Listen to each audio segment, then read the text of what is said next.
Buonasera, benvenuti alla TG Sicilia, le principali notizie. Ricostruzioni non vere. La Procura di Termini Imerese, che indaga sulla morte di Simona Cinà, smentisce i familiari della giovane. C'erano alcolici e sono stati sequestrati, dicono gli inquirenti. Giovedì l'autopsia sul corpo della ragazza.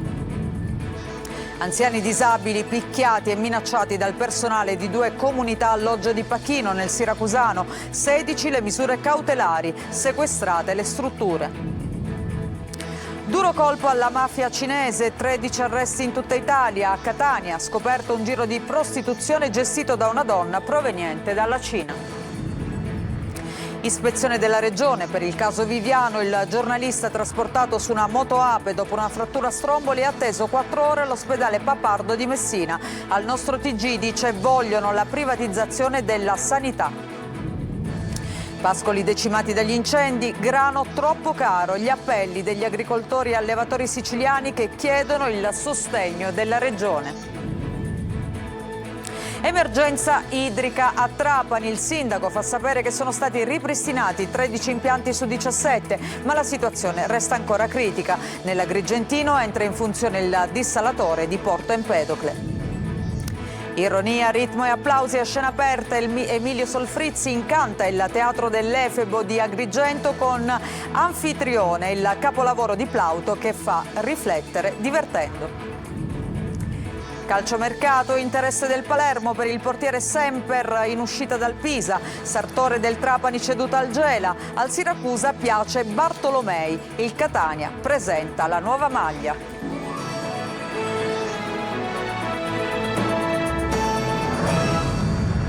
Bentrovati. Il giallo della morte di Simona Cinà in primo piano. Ricostruzioni non vere. Gli alcolici c'erano e sono stati pure sequestrati. La Procura di Termini Imerese, che indaga appunto sulla morte della pallavolista trovata priva di vita nella piscina di una villa di Bagheria, smentisce alcune dichiarazioni che sono state rese dai familiari della giovane. Intanto giovedì l'autopsia sul corpo della ragazza. Adelaide Barbagallo. Domani le analisi radiologiche sul corpo. Giovedì all'Istituto di Medicina Legale del Policlinico di Palermo sarà effettuata l'autopsia. Esami importanti per far luce sulla morte di Simona Cinà, la ventenne di Capaci trovata priva di vita nella piscina di una villa di Bagheria in cui festeggiava una laurea.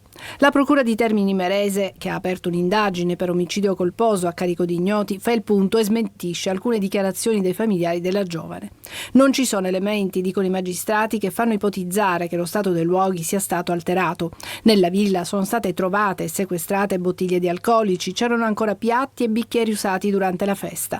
La Procura sta approfondendo tutti i possibili scenari, ma al momento l'ipotesi del malore è quella più convincente. Il corpo di Simona era esanime sul fondo della piscina, in un angolo poco illuminato rispetto alla zona del bar, la console per la musica e i servizi igienici. Almeno 2 ragazzi si sono tuffati in acqua per recuperare il corpo della giovane e hanno cercato di rianimarla in attesa del 118. Anche i soccorritori hanno tentato, ma invano, e intorno alle 5 del mattino ne hanno dichiarato il decesso. I magistrati sottolineano che tutti i ragazzi sentiti come persone informate sui fatti hanno avuto un comportamento collaborativo. Quanto ai vestiti della ragazza, non sono spariti. La Procura conferma che gli indumenti sono stati sequestrati dai carabinieri e verranno analizzati. Di Simona restano questi video. La vediamo allegra e spensierata poco prima della tragedia. Amava lo sport, era una pallavolista. Tutti la ricordano come una ragazza solare e assennata. Orrore in 2 comunità alloggio di Pachino, nel Siracusano. Anziani e disabili picchiati e minacciati. 16 le misure cautelari, sequestrate le strutture. Roberta Lunghi. La prossima volta ti picchio, ti arriva uno schiaffo, pugni, spintoni, aggressioni verbali con urla, ingiurie e minacce. Le botte non erano solo una promessa, ma una drammatica consuetudine. E non c'era solo un dipendente violento, ma un gruppo di persone capace di agire contro anziani e disabili psichici con crudeltà. La sofferenza per 20 persone suddivise in 2 comunità alloggio nel comune di Pachino, nel Siracusano, è stata interrotta grazie alle indagini coordinate dalla Procura della Repubblica di Siracusa con 12 condotte dai carabinieri di Noto e dal NAS di Ragusa. Sono 12 le persone arrestate, 5 in carcere, 7 ai domiciliari con divieto di esercitare l'attività imprenditoriale o professionale nel settore della cura e assistenza a persone fragili per 12 mesi. 4 sono stati sottoposti all'obbligo di firma. Sequestrate 3 strutture sociosanitarie per anziani e disabili di Pachino, 2 oggetto di indagine e la terza riconducibile alla stessa cooperativa. Le indagini sono scattate dopo le segnalazioni pervenute ai carabinieri da alcuni cittadini. Grazie ad appostamenti e intercettazioni sono stati documentati innumerevoli comportamenti violenti di dipendenti, spesso con l'avallo dei titolari. Anche una ragazza con problemi psichiatrici era tenuta legata al letto, impossibilitata a mangiare e a recarsi in bagno, costretta a supplicare per ricevere assistenza e ricevendo a titolo di punizione ulteriori vessazioni e costrizioni. Agli ospiti sarebbero state somministrate anche terapie farmacologiche di natura invasiva da dipendenti senza titoli. I degenti sono stati trasferiti in altre strutture assistenziali.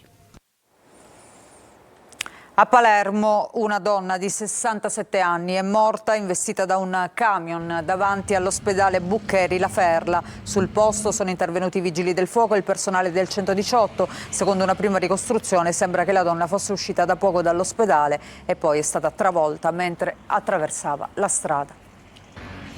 Sempre a Palermo, incidente mortale, un ventenne, Patrick Thomas Nicholson, ha perso la vita in uno scontro tra moto e un'auto nel giorno del suo compleanno. Nell'impatto il giovane è stato sbalzato dalla moto che stava guidando. Sul posto sono intervenuti il personale del 118 e gli agenti della polizia municipale. Restiamo nel capoluogo siciliano perché ci sarà un presidio per chiedere maggiore sicurezza, organizzato da un gruppo di cittadini mercoledì prossimo alle 12 davanti alla prefettura, dove poi nel pomeriggio si terrà il comitato per l'ordine e la sicurezza alla presenza del ministro degli interni Matteo Piantedosi. Vasta operazione contro la criminalità cinese, 13 gli arresti in tutta Italia. Intanto a Catania è stato scoperto un giro di prostituzione in uno stabile del centro storico gestito proprio da una donna che proviene dalla Cina. Orazio Longo. Il sesso a pagamento veniva pubblicizzato nelle piattaforme online, poi la prostituzione avveniva in questo appartamento del centro storico di Catania. La polizia, su disposizione della procura, ha sequestrato un immobile dove l'attività veniva gestita da una cittadina cinese che favoriva l'esercizio della prostituzione di suoi connazionali organizzando gli incontri attraverso utenze telefoniche. La donna è stata denunciata per favoreggiamento della prostituzione. La perquisizione degli investigatori si è estesa poi ad un'altra abitazione di Ragusa, dove venivano rinvenuti numerosi profilattici, gel corpo e appunti manoscritti riportanti cifre e numeri di telefono. L'indagine di Catania fa parte della più vasta operazione nazionale coordinata dal Servizio Centrale Operativo contro la criminalità cinese, che ha portato a 13 arresti e 31 denunciati, con sanzioni amministrative per 70.000 euro e il sequestro di 23.000 euro.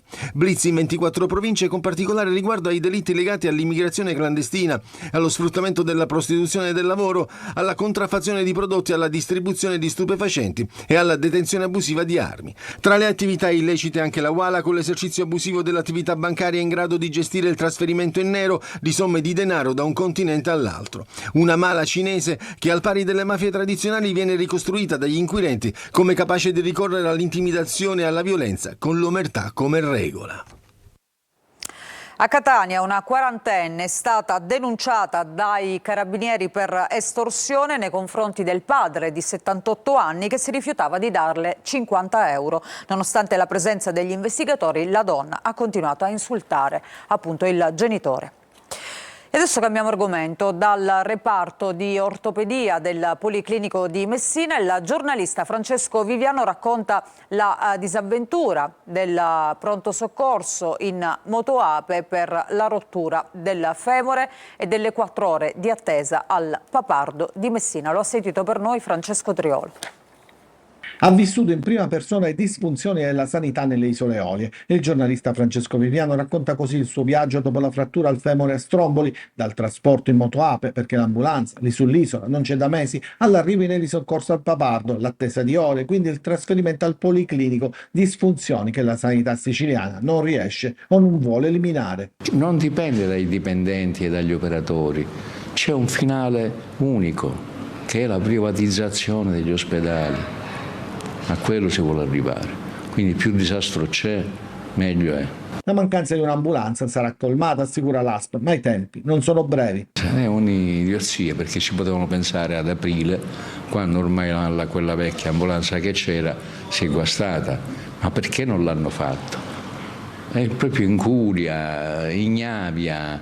Io non ci vedo chissà quali imbrogli dietro questa cosa, ma proprio incuria, ignavia, ci sono funzionari incapaci. Una considerazione che nasce anche da quanto vissuto all'ospedale Papardo, struttura di riferimento per le emergenze alle Eolie. La cosa del Papardo è allucinante, perché loro hanno detto alla Guardia Medica di Ustica, di Stromboli, e al 118 di portarmi poi con l'elicottero al Papardo.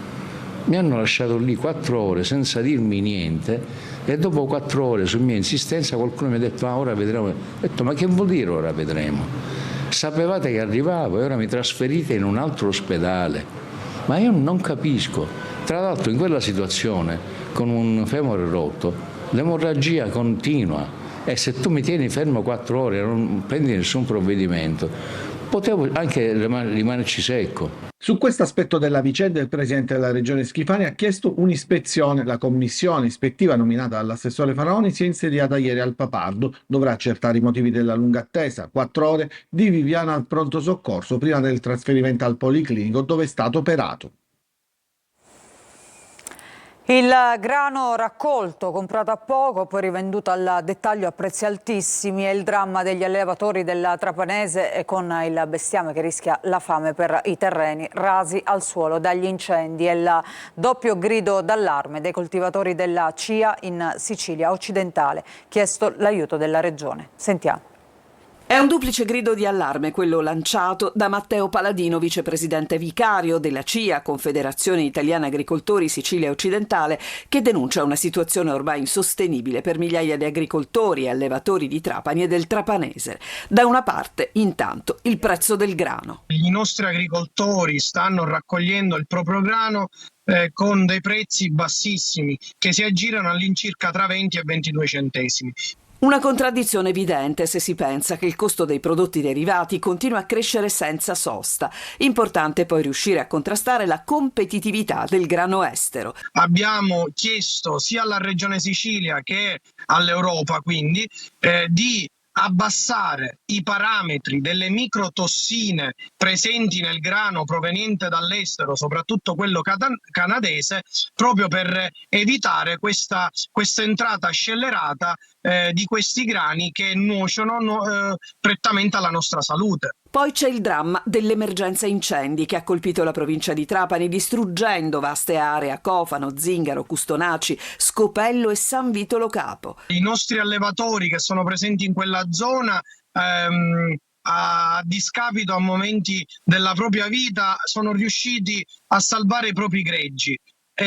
Ora il problema principale è come sfamare i propri animali. CIA chiede la dichiarazione di calamità naturale, aiuti economici immediati agli allevatori, la concessione di aree demaniali per favorire il pascolo controllato e prevenire nuovi roghi.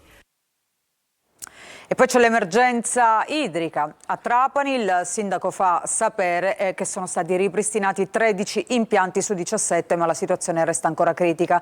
Nell'Agrigentino invece inizia a funzionare il dissalatore di Porto Empedocle. Laura Spanò.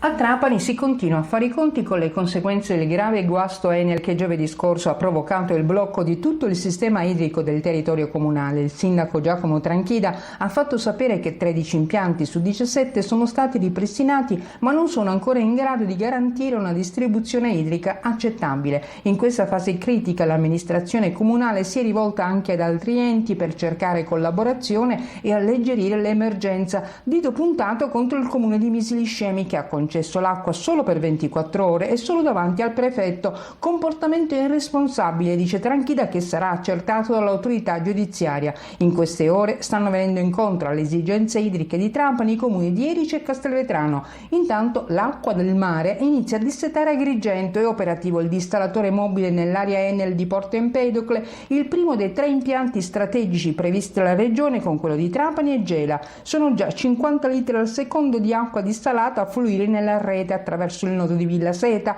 per servire la città. Il potenziamento sarà progressivo, altri 25 litri l'11 agosto, ulteriori 25 dal 14, fino a raggiungere una portata complessiva di 100 litri al secondo. Il governatore Renato Schifani parla di risultato concreto contro la crisi idrica. Per installare i 3 impianti la Regione ha stanziato 110 milioni di euro. Torniamo a parlare dell'avvertenza Almaviva perché arrivano le prime lettere di licenziamento per 387 lavoratori. In extremis la Regione tenta un salvataggio, ma i sindacati accusano basta annunci e illusioni. Tonino De Mano. Le lettere di licenziamento sono già partite e per i lavoratori del call center Almaviva che si erano occupati del servizio emergenza Covid si avvicina il triste epilogo, per la verità annunciato. Per 387 di loro, 275 a Palermo e 112 a Catania, il tempo delle promesse è scaduto, anche se in extremis le istituzioni sembra stiano tentando un salvataggio. Sembrerebbe che per domani la Regione abbia convocato un tavolo tecnico tra gli assessorati per affrontare la delicata avvertenza. Si tratterebbe di un passo auspicato da tempo, sostiene SLC CGIL Palermo, e speriamo produca atti concreti orientati a soluzioni reali con la costituzione immediata del bacino regionale, responsabilità chiare dei vari assessorati ed un cronoprogramma vincolante. Saremo vigili e pronti a valutare il lavoro delle istituzioni sui risultati e non sugli annunci. La SLC CGIL, prosegue la nota, continuerà a battersi affinché il bacino non sia un parcheggio ma una vera e propria opportunità di ricollocazione per tutti gli ex dipendenti Almaviva. I lavoratori non possono più aspettare, si legge, e non meritano altre illusioni. A Catania, accanto alle abitazioni, proliferano le discariche abusive con il rischio incendi sempre più elevato. A ridosso di Via dei Salesiani, per esempio, abbiamo scoperto anche una montagna di documenti scolastici che sono stati abbandonati. Sentiamo. Sono vere e proprie bombe ecologiche, poco distanti una dall'altra e a ridosso di abitazioni, garage, parcheggi ed uffici, nella fattispecie della Sidra, società partecipata del comune. Catania fa i conti con l'inciviltà e le immagini che vi proponiamo sono state girate in via Vagliasindi, esattamente nella parte alta che collega alla via dei Salesiani. In pochi metri si assiste ad un impressionante campionario di rifiuti dove balzano all'occhio sanitari nuovi di zecca, elettrodomestici di ogni tipo, pneumatici e certificati di garanzia di scope elettriche con annessi pezzi di ricambio. Di giorno e di notte da queste parti si passa e si scarica ogni cosa, ben sapendo di farla franca. È una vergogna, oltre ad essere pericolosissimo perché il rischio di incendi è altissimo. Ci sono carte, fogli, anche documenti scolastici. Un giorno stavo avendo anche un litigio perché avevo evidenziato a quel signore che stava buttando se era corretto lasciarla là, visto che ci sono i posti idonei dove andare a lasciare la spazzatura. Cosa stava buttando? Di tutto. Pensavamo di aver visto tutto, ma facendo una piccola rampa con l'immancabile vegetazione incolta, anche qui il rischio incendi è elevato, si arriva in un terreno privato. È qui che troviamo scatoloni e scatoloni di documenti con l'intestazione del Ministero dell'Istruzione. Per motivi di privacy riprendiamo le carte da lontano. Per la cronaca si tratta di documenti datati 2012 con incarichi in diverse scuole di Catania e provincia. Resta da capire chi ha scaricato questo tipo di documentazione, peraltro a ridosso di un distributore di carburanti, e come mai nessuno si sia preso la briga di controllare. A Ragusa 10 anni di passione per le stelle celebrati dal Centro Ibleo di Studi Astronomici assieme ad un ospite speciale, l'astronauta Paolo Nespoli, protagonista di 3 missioni nello spazio. Lo ha incontrato Veronica Barbarino. Un viaggio tra le stelle è quello che da 10 anni il Centro Ibleo di Studi Astronomici promuove attraverso l'osservazione e la divulgazione del cielo. Per celebrare questo importante traguardo, il CISA ha ospitato Paolo Nespoli, l'astronauta italiano che nello spazio c'è stato davvero e che ha portato a Ragusa il racconto emozionante della sua esperienza tra le stelle. Il mio sogno da bambino era quello di fare l'astronauta. Ho passato attraverso una laurea in ingegneria aerospaziale, la conoscenza dell'inglese. Ho provato a fare delle selezioni e sono passato alla terza selezione. Non è stato facile, è stato forse il punto più complesso della mia carriera. Primo italiano a partecipare a una missione di lunga durata, ha incantato il pubblico con il racconto della sua vita nello spazio. 313 giorni in orbita a 400 km dalla Terra, a bordo della Stazione Spaziale Internazionale. Ha vissuto in 100 metri quadri con altri 7 astronauti in un ambiente a microgravità, viaggiando a 28.000 km orari. Vivere in assenza di gravità è veramente interessante perché uno deve cambiare un po' il il concetto con cui gestisce le cose, con cui è abituato a lavorare, deve imparare a muoversi in un modo diverso. Il cielo affascina da sempre, ricorda il siciliano presidente dell'Unione Astrofili Italiani. Svelare il mistero delle stelle, il mistero di quello che ci circonda, di questo universo che è uno scrigno di colori, di gioielli e di cose fantastiche. Un evento che ha unito scienza, passione e futuro, ricordando a tutti l'importanza di continuare a guardare in alto, perché i sogni impossibili sono quelli nei quali non crediamo abbastanza. Ad Agrigento, ironia, ritmo e applausi a scena aperta. Emilio Solfrizzi incanta il Teatro dell'Efebo con Anfitrione, il capolavoro di Plauto che fa riflettere divertendo. Davide Sardo. Un vortice di risate, equivoci e riflessioni sul valore dell'identità. Anfitrione di Plauto conquista Agrigento tra lunghi applausi al Teatro dell'Efebo. Sul palco la compagnia Molière, guidata da Emilio Solfrizzi, attore e regista, che ha regalato al pubblico una interpretazione intensa e ironica. Plauto è un genio, lui si è inventato tutto, si è inventato il doppio teatrale, ha messo gli dei tra gli uomini, gli dei camminano tra gli uomini facendo danni e noi non possiamo fare assolutamente niente. Voi non potete capire la modernità di Plauto, perché chi sono gli dei moderni? Sono i social, sono gli algoritmi, sono quelle cose che sono sulla nostra testa e noi non possiamo fare niente, sono quelli che addirittura ci indicano la strada e noi pensiamo che sia la strada giusta. Due atti travolgenti in una cornice suggestiva, l'antica cava di tufo trasformata in teatro all'aperto ha reso ancora più magica l'atmosfera. Un tuffo nel teatro classico che ha saputo parlare al cuore e all'intelligenza del pubblico moderno, emozione pura sotto le stelle di Agrigento. Facciamo una pausa, ritorniamo tra poco parlando di calciomercato, le ultime, e poi il Catania che presenta la nuova maglia. Vi aspetto.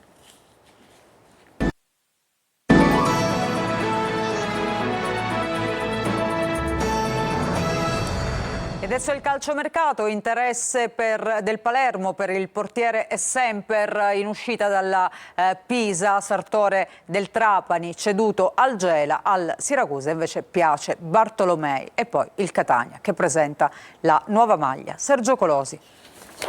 Amichevole con il Manchester City e campagna abbonamenti nell'agenda settimanale del Palermo, chiamato a risolvere anche il nodo del portiere. Con Desplanche promesso al Pescara si cerca un sostituto. Allo svincolato Bardi si è aggiunto il nome di Adrian Semper del Pisa, caldeggiato da Inzaghi e favorito dall'arrivo in Toscana del nuovo titolare Scuffè. Sempre in piedi la pista Klinsmann con Gomis dal futuro ancora incerto. In difesa potrebbe partire Lund. Entusiasmo anche in casa Catania. La società rossazzurra ha presentato sui social la nuova maglia. Eccola, si legge nella nota del club, con i colori del Noi, la campagna abbonamenti, e con le tonalità della lava e del nostro mare, che da sempre accendono i cuori e l'entusiasmo di una città profondamente innamorata. Il kit è disponibile al Catania FC Official Store in via Vittorio Emanuele II. Dal ritiro di Norcia sensazioni positive per Toscano. Domenica sera al Massimino amichevole contro i maltesi della Valletta e presentazione della squadra. Ci sarà anche Pelligra. Giovedì la ripresa della preparazione. Sul mercato si allontana Vallocchia e molto vicino a Loi. Accordo quasi raggiunto con la Ternana e con il calciatore, che firmerà un biennale. Il secondo centrocampista arriverà se parte uno tra Luperini e Frisenna. Sicuro l'acquisto di un altro attaccante. A Valderice il Trapani ha iniziato la seconda fase del ritiro. L'attaccante brasiliano Sartore, dopo il prestito al Piacenza, si è accordato con il Gela. Al Siracusa, che prosegue la preparazione al De Simone, piace l'esperto centrocampista Paolo Bartolomei, oltre 200 presenze in B, conteso dal Cosenza. Un'altra breve pausa, ritorniamo tra poco con le ultime notizie.